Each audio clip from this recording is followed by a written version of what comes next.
저는 오늘 암나기들을 찾은 이야기라는 제목으로 말씀을 나누겠습니다. 지난 금요일에는 암나기를 찾는 이야기고 오늘은 찾은 이야기입니다. 성경에 암나기를 찾는 이야기가 너무 상세하게 기록되어 있는 거예요.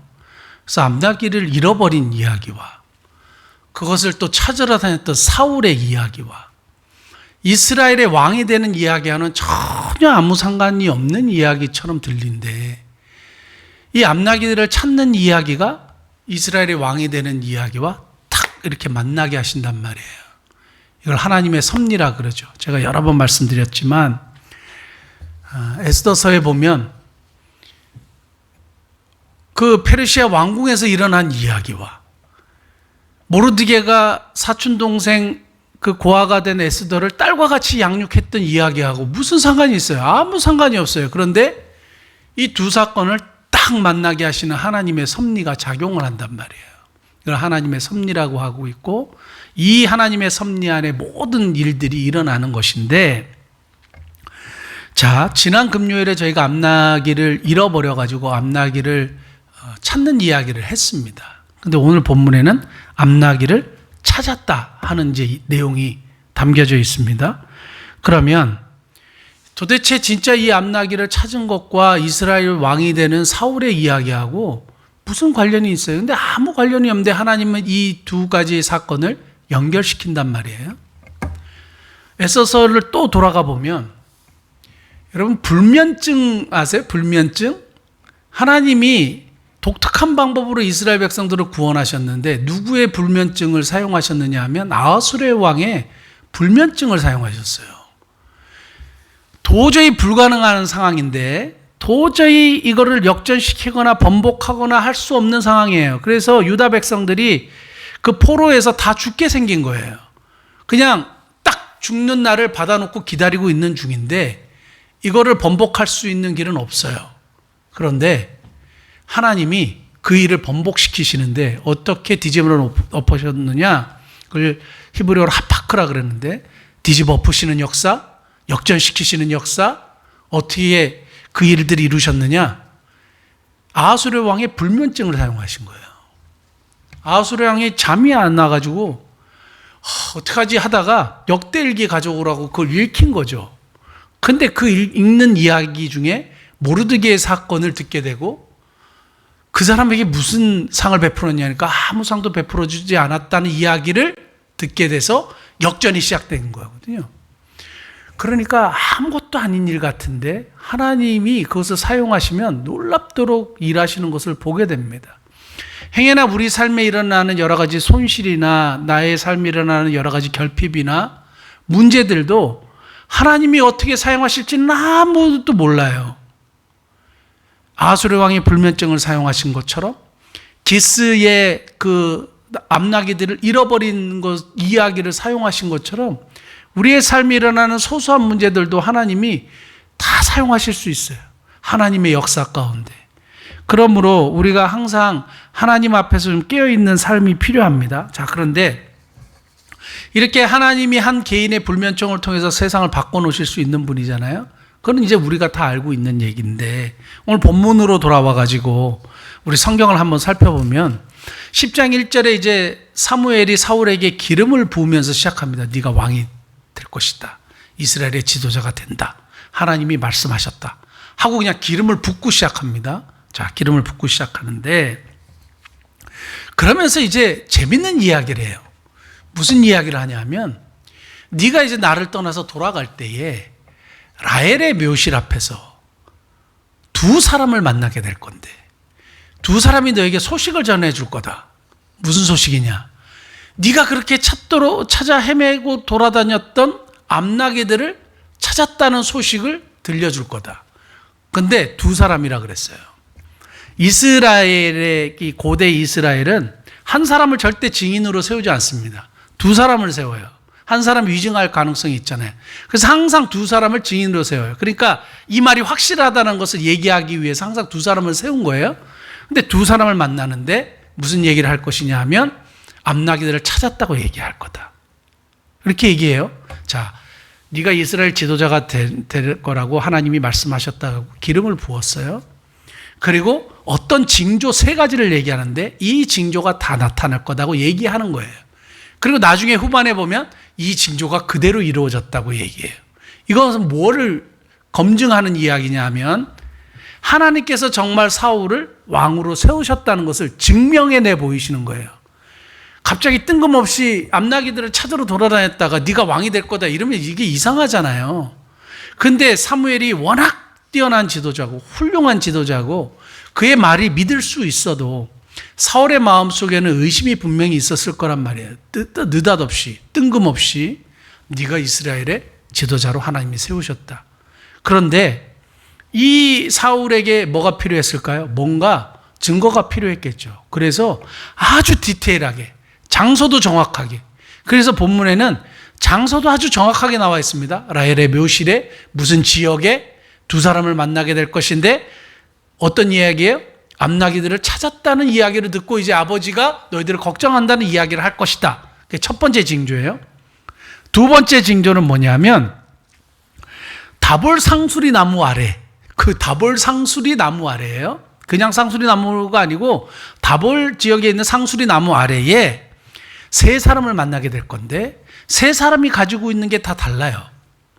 그리고 그 떡덩이 가지고 있는 사람이, 근데 이 3사람이 다 너에게 문안을 할 거다. 인사를 하게 될 거고 모르는 사람인데, 그리고 떡 2덩이를 줄 거다.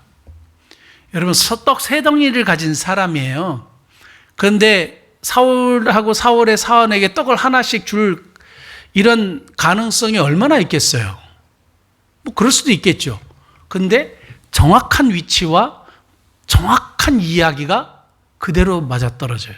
그래서 떡 2덩이를 받게 되죠. 그리고 나서 3번째 징조가 있는데 블레셋 영문에 도착하면, 여기가 블레셋 영토라는 그 영문에 도착하면 선지자의 무리를 만나게 되는데 네가 하나님의 영에 감동될 것이다 했는데 정말 사울이 하나님의 영에 감동돼 버렸어요. 그래서 예언을 했다 그랬어요. 그래서 속담이 생겼다 그랬어요. 사울도 선지자 중에 하나냐? 뭐 이런 속담이 생겼다 그랬단 말이에요. 그러면 이런 예언이 정확하게 계속 들여맞은 거죠. 이런 징조들이 정확하게 들여맞은 거죠. 암나기를 찾은 사건이 왜 중요하냐 하면 이 이야기가 결국에는 사울 너를 왕으로 세우셨다는 하나님의 메시지가 확실하다는 걸 보여주는 거예요. 여기서 처음에 제가 발견한 건 뭐냐 하면 하나님의 택하심인데 사울의 어떤 노력으로 하나님이 택하신 건 아니잖아요. 근데 하나님이 사울을 이스라엘 지도자로 세우셨어요. 근데 이 이스라엘 지도자를 세우셨는데 내면으로 믿지 못했었을 가능성이 크죠. 그러니까 그것을 믿는 방법으로 3가지 징조, 말도 안 되는 징조를 보여주셨어요. 특별히 그 사울이 가장 염려했던 암나기를 찾았다는 안심시켜주는 이야기와 또 다불 상수리 나무 아래서 3사람이 베델로 올라가는데 떡덩이 2개를 줄 거다. 포도 그 주 부대자루를 들고 갔던 사람도 있잖아요. 그리고 염소 새끼를 끌고 간 사람도 있잖아요. 근데 유독 떡 2덩이만 줄 거다. 그거 하고 그 다음에 선지자 무리를 만나면 네가 하나님의 영에 감동돼서 예언을 할 것이다. 이게 다 들어맞는 거예요. 그럼 뭐예요? 하나님이 세우셨다는 것이 확실한 거죠. 맞습니까? 하나님이 선택하셨다는 것을 확실하게 증명해 보여주시는 거죠. 그러면 어떻게 해요? 사울이 그걸 믿어야 되겠죠. 근데 사울이 믿지를 못해요. 뭐 그럴 수도 있을 것 같아요. 너무 근데 희한한 일이잖아요. 기적이 지금 계속 일어났잖아요. 기적이 계속 일어났는데 사울이 그걸 믿지를 못해요. 그래서 나중에 어떤 일이 벌어졌냐 하면 이스라엘의 지도자 왕을 뽑는데 사무엘이 다 불러 모았어요. 다 불러 모아가지고 뭘 했어요? 제비뽑기를 했어요. 제비뽑기를 했는데 사울이 뽑힐 가능성이 얼마나 되겠어요? 근데 어떻게 해요? 사울이 뽑혔어요. 왕으로. 확실하게 뽑혔는데 사울이 뭐하고 있었어요? 짐꾸러미 속에서 숨어 있었다 그랬어요. 그러니까 사울은 여전히 자기가 왕 될 걸 생각도 못했던 것 같고 사람들은 겸손했다고 보는데 성경 한번 잘 읽어보세요. 저는 사울이 겸손해갖고 짐 보따리 속에 숨어 있었다 절대 그렇게 보이지 않아요. 계속 읽어봐도 사울이 그때 당시에는 겸손해서 진 보따리 사이에 숨어 있었다. 이거 아니에요. 믿지 못했던 것 같아요. 그리고 여전히 사울이 생각했던 것은 내가 과연 왕이 될 자격이 있나 이런 걸 생각했을 수도 있고, 그건 아니야, 우연의 일치지 이랬을 수도 있고, 그러면서 거기에 왕이 되기 싫었는지 모르지만, 아니면 극단적인 소극적인 사고방식이나 성향 때문이었는지 모르지만 진 보따리 사이에 숨어 있었다 그랬어요. 근데 확실한 것은 하나님이 아까 3가지 징조를 일으켜 주셨죠. 그 다음에 제비뽑기를 통해서 확실히 왕으로 세워주셨죠. 근데도 사울은 믿지 못했어요. 저는 여기서 뭘 발견했냐면 이렇게 적용하게 됐어요. 하나님이 선택하신 게 너무 분명하죠. 그리고 여러 증거들을 보여주셨죠. 그 말도 안 되는 자기가 예언도 했어요. 체험도 했단 말이에요. 근데 믿지 못해요.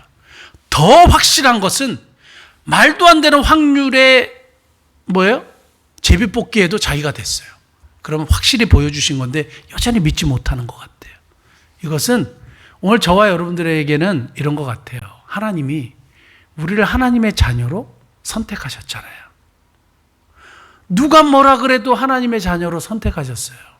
난 준비도 안 돼 있고 부족하고 연약하고 시원찮고 해도 하나님이 나를 하나님의 자녀로 선택하신 게 너무 분명해. 그리고 사실은 많은 증거들을 보여주셨어요. 마치 사울에게 일어났던 징조들처럼 내 삶에 하나님이 기적들도 많이 보여주셨어요. 근데 여전히 사울처럼 잘 믿지를 못하는 거예요. 하나님을 제대로 잘 믿지를 못하는 것 같아.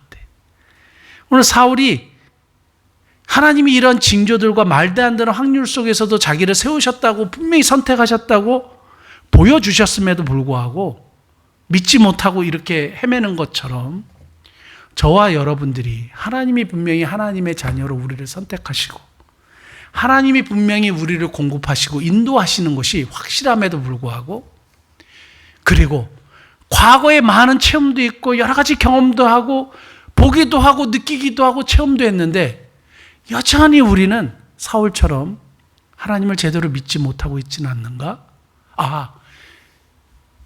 그런 마음을 하나님이 허락하시는 거예요. 여러분 어떻습니까? 여러분 그 하나님이 얼마나 많이 우리에게 보여주시고 알게 하시고 깨닫게 하시고 공급해 주셨어요. 그러면서 저는 다른 분들이 어떻게 이걸 해석하나 되게 궁금해서, 왜 굳이 그 암나기들을 찾았다는 이야기를 사울에게 들려주는 것을 징조로 삼으셨을까? 또 많은 것 중에 왜 떡덩이 2개를 이렇게 주는 것으로 징조를 삼으셨을까? 왜 하나님의 영을 이렇게 충만케 하셔서 예언하게 하는 것을 징조로 삼으셨을까? 이런 생각을 했는데 공통된 의견이 있더라고요. 그게 뭐냐 하면, 사울이 지금 가장 염려하는 게 뭡니까? 나귀를 잃어버린 거, 그거 찾으러 지금 자기가 헤매는 거잖아요. 그래서 여기까지 온 거잖아요. 그 문제를 하나님이 해결해 주셨다는 거예요. 또 아까 돈이 없고 지난 그 9장에 보면 돈도 다 떨어지고 먹을 것이 다 떨어졌다 그랬어요. 사울이. 그런데 그 돌아가는 길에 뭘 공급받아요? 먹을 것을 공급받아요. 그러니까 하나님이 선택한 사람들은 그저 이제까지 자기가 찾아 헤맸던 어떤 문제들을 하나님이 책임져 주신다. 두 번째는 하나님이 공급해 주신다. 이것을 사울에게 분명하게 보여주셨다. 이렇게 이제 공통적인 의견이 있더라고요. 그리고 하나님의 성령을 통해서만 새롭게 될 수 있다. 그래서 이 새롭게 된 사람들이 주의 일들을 감당하는 것이다. 이런 건데, 하나님이 공급해 주시죠. 하나님이 우리의 결핍이나 문제들을 책임져 주신단 말이에요. 그런 것들을 우리가 많이 경험해 왔잖아요. 안 경험하셨어요? 많이 경험하셨을 거 아닙니까? 그런데 우리 어떻게 해요? 여전히 불안해요. 제가 오늘 느낀 게 뭐냐면, 하나님이 이제까지 인도하시지 않았느냐. 그런데 앞길에 대해서 또 염려하려는 생각이 내 머릿속으로 들어오더라고요. 그건 뭐냐 하면, 이게 계속 우리가 세상을 살아가면서 문제가 발생하고 또 염려할 일들이 발생할 때마다 우리한테 자꾸 도전하는 것 같아요. 여러분, 이 지금까지 인도하신 하나님이 앞으로도 인도하실 겁니다. 지금까지 공급해 주셨던 하나님이 앞으로도 공급해 주실 거예요. 지금까지 책임져 주셨던 하나님이 앞으로도 책임져 주실 거예요. 왜냐하면 그분이 우리를 선택했기 때문이에요. 그 선택했던 것, 그 선택한 것을 확증하기 위해서 수많은 일들을 지금까지 보여주셨어요. 그럼에도 불구하고 여전히 믿지 못하고 여전히 헤매고 있는 우리들의 모습은 없는지 돌아보아야 하겠습니다. 사랑하는 성도 여러분, 하나님이 우리를 공급해 주시고 책임져 주십니다. 그리고 우리를 선택하심이 너무 분명한데 하나님이 우리에게 원하시는 것 딱 하나 있는 것 같아요. 제발 날 좀 신뢰하라 하시는 것 같아요. 내가 너를 선택했어. 그러니까 내가 너를 책임질게. 그리고 내가 네가 필요한 거 공급해 줄게.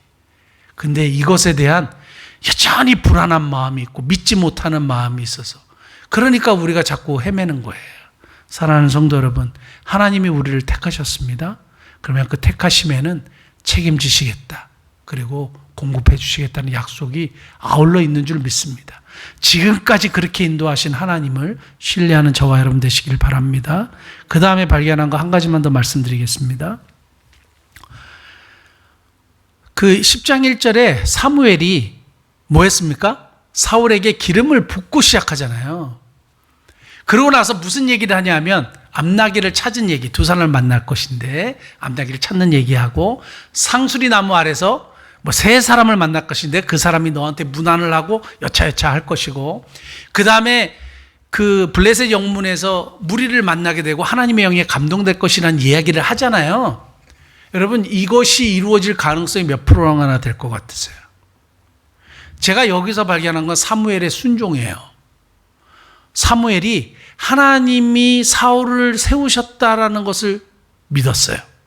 그래서 그냥 기름을 부었어요. 그리고 나서 예언을 하는 거죠. 그리고 징조를 이야기하는 거죠. 틀리면 어떻게 돼요? 하나님이 선택하셨다는 것이 아닌 게 된 거죠. 그럼 얼마나 창피합니까? 지금 당대의 최고의 선견자, 선지자요, 추앙을 받는 사무엘이 엉뚱한 소리나 하고 무슨 두세 사람을 만날 것인데 뭐 떡 두 구덩이를 주고 그거 다 뻥이고 뭐 이렇게 되면 이상하게 되잖아요. 그런데 과감없이 하나님의 말씀을 선포해요. 왜냐하면 하나님을 신뢰하고 그 말씀에 순종하는 거예요. 그 다음에 뭘 했습니까? 제비를 뽑았죠. 사울이 안 될 가능성이 훨씬 많죠. 그 어마어마한 그 이스라엘 모든 민족을 다 불러갖고 천부장들 앞으로 나와라. 그래갖고 다 뽑았어요. 각 지파에서. 사울이 뽑힐 가능성이 없죠. 로또 되는 거랑 똑같죠. 그게 안 되는 거죠. 그런데 그걸 하는 거예요. 하나님의 말씀을 신뢰한 거죠. 아까 사울은 하나님의 말씀을 믿지 못했던 거고, 사무엘은 하나님의 말씀을 신뢰하니까 뭐예요? 순종하는 거예요. 그러니까 기꺼이 순종하는 것은 믿음을 동반하는 거예요. 여러분, 우리가 하나님 앞에 순종할 수 있는 근거가 뭐예요? 하나님을 믿기 때문이에요. 하나님을 신뢰하기 때문이에요. 그래서 신앙의 세계는 뭐 해야 보이는 세계라고요? 믿어야 보이는 세계고, 신앙의 세계는 순종해야 열리는 세계예요. 지난번에도 한번 말씀드렸지만 독자 이삭을 아브라함이 드릴 때는 그 나뭇가지에 뿌리 걸린 수량을 보지를 못했어요. 하나님이 예비하신 걸 보지를 못했다고요. 근데 언제 봤어요? 순종할 때 봤어요. 순종할 때 그게 보이는 거예요. 신앙의 세계는 순종할 때 열리는데, 그리고 하나님을 신뢰할 때 열리는데, 우리는 열리고 나서 순종하려고 그래요. 그게 아니란 말이에요. 하나님 이거를 보여주시면 제가 하겠습니다. 하나님 주시면 교회를 세우겠습니다. 이게 아니란 말이죠. 그래서 오늘 제가 어제도 실천한 게 하나 있어요. 저도 모르게 이제까지 하나님이 어떻게 해오셨냐 하면 믿음으로 행할 때 하나님이 그것을 보게 하셨어요. 근데 이때까지 그렇게 와놓고 갑자기 하나님이 좀 먼저 보여주시고 하면 안 되나 이런 생각이 자꾸 드는 거예요. 그건 뭐냐 하면 내가 안정되게 가겠다는 거예요. 내가 하겠다는 것과 똑같더라고요. 보여주시면 하겠다는 거더라고요. 그래서 제가 생각을 고쳐먹었어요. 그래서 나이지리아의 15번째 교회를 세우기로 하고 선교사님께 말씀을 드렸어요. 믿음으로 행하는 거예요. 믿음으로 행하기를 이제 올해부터 이제 시작을 하게 되는데, 항상 믿음으로 행하고 하나님을 신뢰할 때 하나님께서 길을 열어주시는 거죠. 순종할 때 보이는 세계가 여호와 이레의 세계예요. 사랑하는 성도 여러분, 고린도서 5장 7절, 우리 교회에는 정말로 중요한 말씀인데 같이 한번 읽어보겠습니다. 이는 우리가 믿음으로 행하고 보는 것으로 행하지 아니함이로라. 믿음으로 행하고 보는 것으로 한 게 아니에요. 다 확보되어 있고 다 마련되어 있고 눈에 딱 보여서 행하는 거 다 하죠. 그럼 뭐 다 하는 거죠. 그런데 신앙의 세계는 순종해야 보이는 세계죠. 그러니까 사무엘이 순종을 딱 하니까 그 말씀대로 이루어지잖아요. 진짜 암나귀를 찾았어요. 진짜 세 사람이 나타나가지고 다볼 상수리 나무 아래서 인사하고 떡 2덩어리만 줘요. 그 선지자 무리가 나타났는데 자기가 그 속에 들어가서 하나님의 영으로 예언도 하고 세 사람이 되어버렸어요. 그래서 그 말씀대로 됐다 그랬어요. 사무엘이 순종하니까 그대로 다 이루어지는 것을 보게 되는 거예요. 그 다음에 어떻게 해요? 제비뽑기를 했어요. 수백만의 사람, 누구는 그때 당시에 이스라엘 인구가 150만 정도였다 그러는데 정확하게 모르겠어요. 몇백만이었는지 모르겠어요. 다 모여갖고 누가 뽑혔어요? 사울이 뽑혔어요. 그거를 믿음으로 행하니까 정말 보게 되는 거예요. 저는 올해 우리 2026년도 우리 교인들과 함께 우리가 신앙의 세계로 걸어갈 때에 순종함으로 여호와 이레를 경험하시고 순종함으로 하나님의 그 놀라운 신앙의 세계를 마음껏 경험하시는 저와 여러분 되시길 바랍니다. 보여주면 하겠다. 하나님 주시면 하겠습니다. 이거 말고 내가 믿음으로 행하고 순종함으로 하나님의 역사를 보게 되는 저와 여러분 되시기를 예수님 축복합니다. 기도하시겠습니다.